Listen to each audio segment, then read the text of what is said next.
Hello friends, আজ আবারও একটা নতুন রেসিপিতে আপনাদের সবাইকে স্বাগত। আশা করি সবাই ভালো আছেন।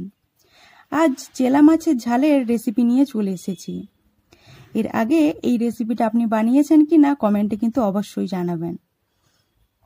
এই রেসিপিটা বানানোর জন্য আমি 200 গ্রাম চেলা মাছ নিয়ে নিয়েছি।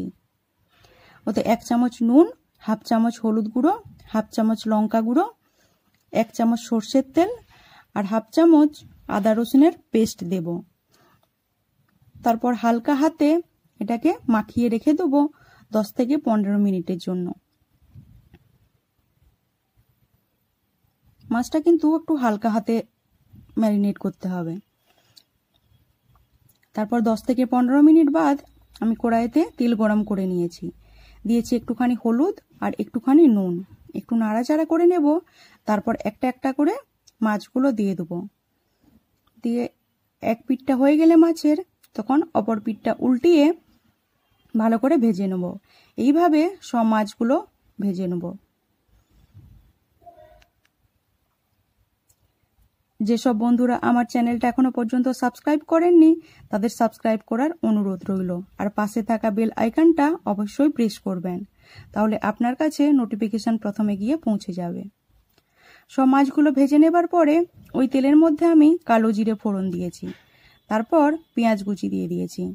একটু নাড়াচাড়া করার পরে দিয়ে দিয়েছি টমেটো কুচি আর একটুখানি নুন দিয়ে আবারও ভালো করে নাড়াচাড়া করব। তারপর একটা পেস্ট বানিয়েছিলাম, আদা রসুন পেঁয়াজ আর টমেটো সবের একটা পেস্ট বানিয়ে নিয়েছিলাম।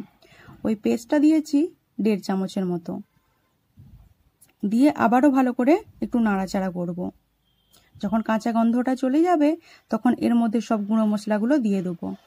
হলুদ গুঁড়ো হাফ চামচ, ধনে গুঁড়ো 1 চামচ, লঙ্কা গুঁড়ো হাফ চামচ আর জিরে গুঁড়ো হাফ চামচ। ঝালটা আপনারা আপনাদের পছন্দ মতো দিবেন। দিয়ে একটুখানি জল দিয়েছি। তারপর মশলাটাকে ভালো করে কষিয়ে নেব।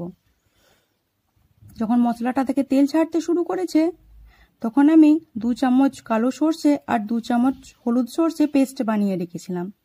সেই পেস্টটা থেকে আমি 2 চামচ ব্যবহার করেছি।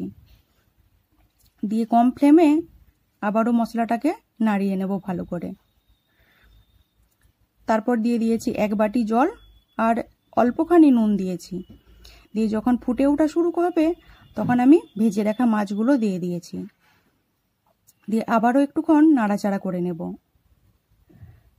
আর 2 থেকে 3 মিনিটের জন্য ঢাকা দিয়ে রেখে দেব কম ফ্লেমে। আর বন্ধুরা কে কোথা থেকে আমার ভিডিওটা দেখছেন অবশ্যই কিন্তু কমেন্টে জানাবেন। তারপর ঢাকা খুলে একটু নাড়াচাড়া করে নেব আর 1 চামচ সর্ষের তেল দিয়ে দেবো। দিয়ে আবার একটু নাড়াচাড়া করে নামিয়ে নেব। গরম ভাতের সাথে পরিবেশন করব। কেমন হয়েছে অবশ্যই জানাবেন।